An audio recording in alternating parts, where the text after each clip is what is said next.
सुर्केमा गइछ पहिरो नि नान्यौ सुर्केमा गइछ पहिरो 2 वर्ष पनि धेरै नै समय जस्तो लाग्यो चारैतिर शीतल जुनले हेरिरहँदा आकाशैमा 9 लाख तारा चम्किरहँदा खोटाङमा जन्मेर म अब इटहरीमा सुनसरीमा हुर्केँ आजकल म बिजी नै छु म्युजिकमै छु गाउने काम त आफ्नो भइहाल्यो हैन and then I mean Pratap Lama Nepal आइडलमा जानु त्यो उहाँको अब आफ्नै इच्छा हो हैन थ्याङ्क यू सो मच केमा व्यस्त हुनुहुन्छ आजकल खासै देखिदैन के छ आज अब यो यस्तो हुन्छ क्या पहिले टिभीमा त अब हाम्रो प्रोग्राम 4वटा टिभीबाट अनियर हुन्थ्यो सो रिपिटसँग गर्दा 8 चोटि जान्थ्यो अब नेचुरल प्रोसेसै होला क्या अब सधैँ आइराख्दैन नि त किन भन्दाखेरि आफ्टर सो सकियो त्यस पछाडि त अब हप्तैपछि गीत पनि त्यसरी आउने कुरो पनि हुँदैन गीत गाए पनि हामीले अब त्यो म्युजिक भिडियो त्यो तरिकाले आइदैन हैन सो सुन्नेले सुनिरहेको हुन्छन् हैन अब देख्ने चाहिँ अलिक कमै हुन्छ सिङ्गर्सहरूलाई हैन सो आजकल म बिजी नै छु म्युजिकमै छु गाउने काम त आफ्नो भइहाल्यो हैन एन्ड देन पर्दा पछाडिको काम तर त्यो भन्नाले म्युजिककै कामहरू लाइक म्युजिक एरेन्जमेन्ट अनि कम्पोज लिरिक्स यस्तै गरिरहेको छु म्युजिकमै लागि हजुर जेस म म्युजिकमै बिजी छु मलाई यो धेरैजनाले अहिले पनि फेसबुकमा मलाई भनिराख्नुहुन्छ तपाईँ जानु पर्थ्यो हैन तपाईँलाई हामी अझै सपोर्ट गर्थ्यौँ यो टाइपको कुराहरू हामीले मिस गर्यो नेपाल आइडलमा तपाईँलाई आफ्नो आफ्नो हो क्या यो चाहिँ अब के भन्छ अब मेरो पर्सनल्ली मैले अब सोच्दाखेरि मेरो पर्सनल थट्स मेरो आफ्नो ओपिनियन चाहिँ के लाग्छ भन्दाखेरि अब उहाँ जानु आई मिन प्रताप लामा नेपाल आइडलमा जानु त्यो उहाँको अब आफ्नै इच्छा हो हैन अब राम्रै सोचेर जानुभयो होला हैन अब सबै चिजलाई म पोजिटिभली अब लिन्छु तर म चाहिँ किन गइनँ भन्दाखेरि अब मेरो सोच चाहिँ यो मेरो पर्सनल थट चाहिँ हो म त्यस्तो वरिष्ठ भए भन्न चाहन्न हैन म वरिष्ठ हुँ भनेको त होइन तर म म्युजिकले नै म काठमाडौँमा अहिले म भेल्ली बाहिरको मान्छे म खोटाङमा जन्मेर म अब इटहरीमा सुनसरीमा हुर्केँ अनि आफ्टर नेपाल तारा पछाडि चाहिँ म काठमाडौँमा म्युजिकले नै सस्टेन भइरहेको छु अब अलरेडी जतिजनाले मलाई देख्नुपर्ने थियो देखिसक्नु भयो क्या मलाई चिन्नुहुन्छ यो एउटा संयोग अब आज भेट भयो यो मेरो म्युजिकको निरन्तरताले गर्दाखेरि नै तपाईसँग भेट भएको छ यदि मैले नेपाली तारा पश्चात अब म्युजिकमा कन्टिन्यू नगरेको थियो भने मलाई हाम्रो नेपाली दर्शकवृन्दहरूले श्रोतावृन्दहरूले मलाई माया नगरिदिनु भएको थियो भने म कहाँ हराइसक्थ्यो हैन त्यही भएर अब जे जति अब छ अब पाउने चिज पाइसक्यो नि त अब यो समय भनेको चाहिँ मलाई मेरो थट्समा मेरो ओपिनियनमा मलाई लाग्छ मेरो अब नयाँ क्रिएसन्सहरू के अब देखाउने समय हो यो चाहिँ अब मैले त्यहाँ गएर अब त्यहाँ भिडिराख्नु फेरि मैले प्रुफ गरिराख्नुपर्छ जस्तो मलाई लाग्दैन हैन जति प्रुफ भइसकेको छ त्यो अलरेडी भइसक्यो हैन सो नयाँ अब म जस्तो अब भन्नाले अब म जस्तो बन्ने अथवा नयाँ आर्टिस्टहरूलाई अब मेन अब हुन्छ नि म्युजिक इन्डस्ट्रीमा आउनको लागि एउटा बाटो एउटा प्लेटफर्म नेपाल आइडलले जुन दिएको छ त्यसमा अब म गएर किन त्यहाँ हैन तगारो त नभनिहालौँ तर किन जाने अब अरू यदि एउटा इक्जाम्पल दिन चाहन्छु फर इक्जाम्पल यदि अब नेपाल तारामा हैन अब विनर नबनेको हाम्रो धरेन्द्र सेवन भनौँ हैन सेकेन्ड हुनुभयो उहाँ फर्स्ट सिजनमा अब उहाँले म यसपालि सेकेन्ड भएँ म फर्स्ट हुन्छु भनेर फेरि नेपाल तारामा आइदिएको थियो भने देवेश राई यहाँ हुन्न थियो डेफिनेटली हैन सो अब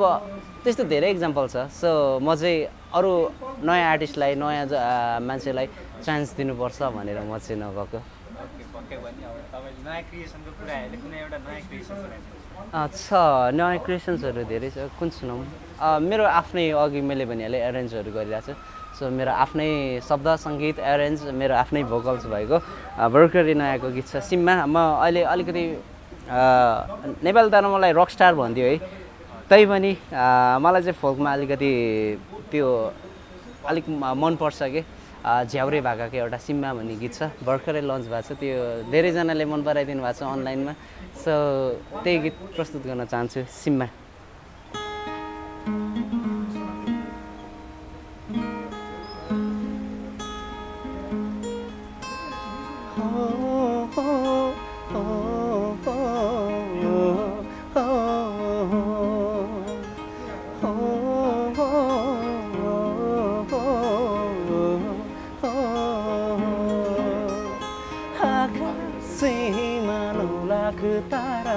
चम्किरहँदा चारैतिर शीतल जुनले हेरिरहँदा आकाशैमा 9 लाख तारा चम्किरहँदा चारैतिर शीतल जुनले हेरिरहँदा आउनु है सीमा भेट्न मलाई त्यो माथिको रमिते डाँडैमा आउनु है सीमा भेट्न मलाई त्यो माथिको रमिते डाँडैमा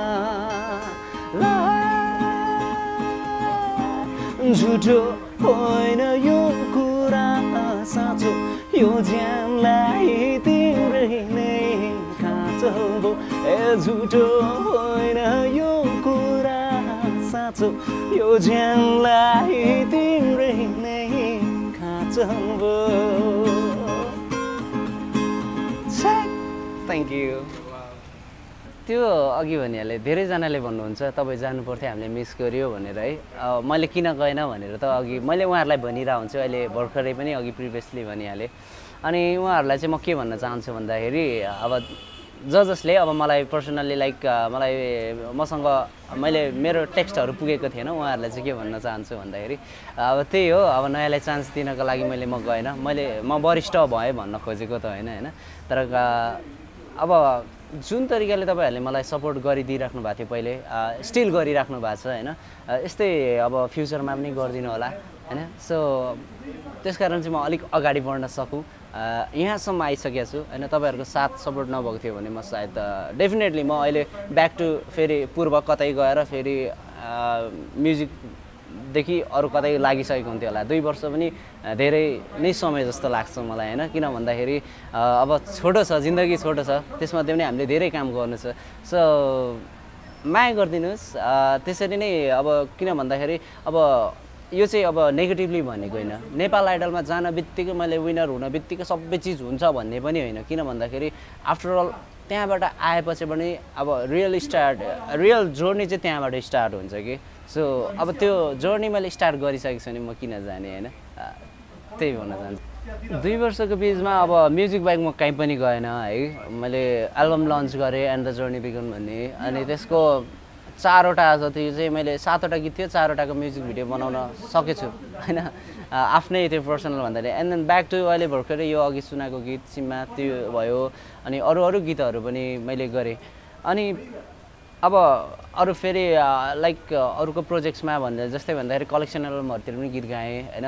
अनि लाइक मुभीतिर पनि गाएँ तर त्यो मुभीको चाहिँ के अब धेरै अब यहाँ ठुलो पार्ट छ होइन अब कुनै लन्च भए कुनै भएन त्यो आफ्नो ठाउँमा छ अनि मैले मेरो स्टडीलाई पनि कन्टिन्यू गरेँ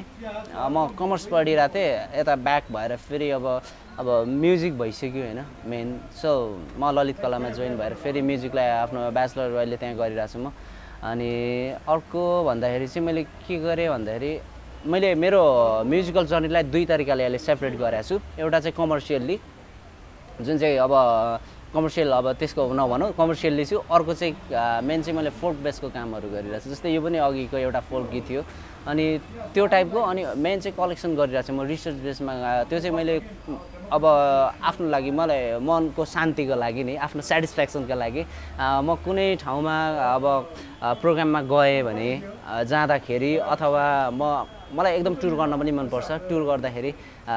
म चाहिँ इन्सपायर्ड हाम्रो अमृत दाईबाट भयो क्या नेपथ्यको सो त्यस्तै कामहरू मैले हाम्रो लोक भाकाहरू सङ्कलन गर्ने काम गरिरहेको छु अनि त्यसलाई मैले सुरुमा चाहिँ मैले घरबाटै स्टार्ट गरेको मेरो मम्मीले गाउने गीतबाट मैले ट्राई मात्र गरेर मैले युट्युब एकाउन्टमा मेरोमा हालिदिएको थिएँ एकदमै खास चाहिँ मैले मम्मीलाई डेडिकेट गरेर मम्मीलाई मात्रै सुनाउनलाई त्यो गीत गरेको थिएँ तर स्टुडियोमा एकदमै राम्रो रेस्पोन्स आयो एन्ड देन युट्युबमा राख्थेँ अनि त्यसको पनि एकदमै मलाई नेपालमा भन्दा पनि अब आई डोन्ट नो मेबी विदेशमा चाहिँ यो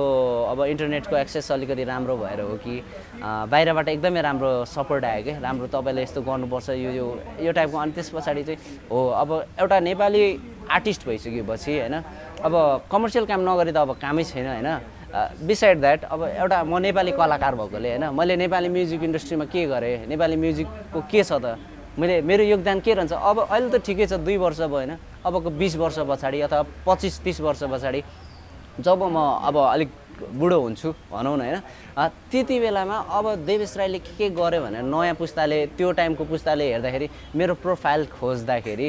मैले के गरेछ त भन्दाखेरि त्यो त हुनु पऱ्यो नि त त्यसको लागि मैले डकुमेन्टेसनको लागि एउटा नेपाली ट्युन्सहरूलाई कलेक्ट गरेर अनि आफ्नो स्टाइलमा गाउने होइन त्यो आर्काइभ गरिरहेको छु त्यो गइरहेको छ म पछिसम्म गरिदिन्छु भनेपछि तपाईँले त्यो पहिला जुन त्यो सोमा जान्छु चर्चित हुन्छु होइन नाम पाउँछु त्यो एउटा फेज चाहिँ गएर अब रिसर्च गर्छु म राम्रो म्युजिक दिन्छु भनेर हजुर त्यो मेरो 2टा पार्ट हो भने कमर्सियल त गर्नै पर्यो हेर्नुहोस् होइन किन भन्दाखेरि अब मेरो जागिरै यही हो मैले फेरि यहाँ कमर्सियल काम गरेन भने त सखाप भइहाल्यो नि होइन मैले कसरी अब काठमाडौँमा कसरी बस्ने होइन सो अब त्यसलाई एउटा ब्याकबोन पनि चाहियो होइन द्याट्स वाइ अब म्युजिक एरेन्जहरू गरिरहेको छु एउटा चाहियो नि त मलाई ब्याकसबाट अलवेज घरबाट पैसा अब गरेर त सकिन्न अब एज नभनौँ जस वयस्क भइसक्यो होइन सो द्याट्स वाइ त्यो साइडमा एउटा छ त्यो मम्मीको गीत भनेकै सुनाइदिन्छु है तपाईँलाई यो गीत चाहिँ मम सङ भनेर आमाको गीत भनेर मैले टाइटल राखेको छु यो पूर्वको हाम्रो खोटाङको उत्तरी भेगको त्यहाँको भाका हो कि मैले जस्ट त्यसलाई यस्तो हो कि भनेर न्याय दिने कोसिस गरेको छु मैले यदि दिन सकेको छैन भने हाम्रो अग्रजहरूसँग म अहिले माफी माग्दछु र यहाँ भुलचुक हुनसक्छ सो त्यति भन्दै माफी माग्दै अग्रिम होइन अगाडि नै माफी माग्दै पर्फर्म गर्न चाहन्छु रावामा थापको रावा रेणुका चन्दुको केसरी नि नान्यो चन्दुको केसरी हन तिमी त काको मै पनि काको भेटिरौँ यसरी नि नान्यो भेटिरौँ यसरी आलुलाई राख्ने झक छैन उडी जाउँ भने पाक छैन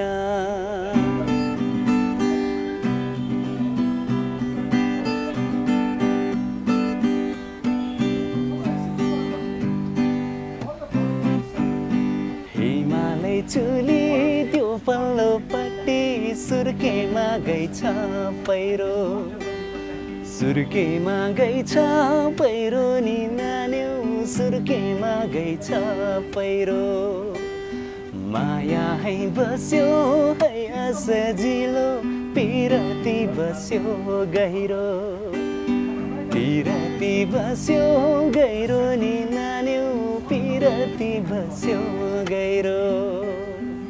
थ्याङ्क यू यस्तै छ सेम भएको चाहिँ पिरती छ मेरो पर्सनल लाइफमा अब पिरती त भइहाल्छ नि होइन सर राम्रै चलिरहेछ टिभीमा आउन सकिँदैन तर तपाईँले अब आज मलाई यहाँ फिचर गरिदिनु भयो बोलाइदिनु भयो होइन के गर्दैछु भन्ने कुरा राख्न पाएँ मैले होइन सो त्यसको लागि पनि धेरै धेरै धन्यवाद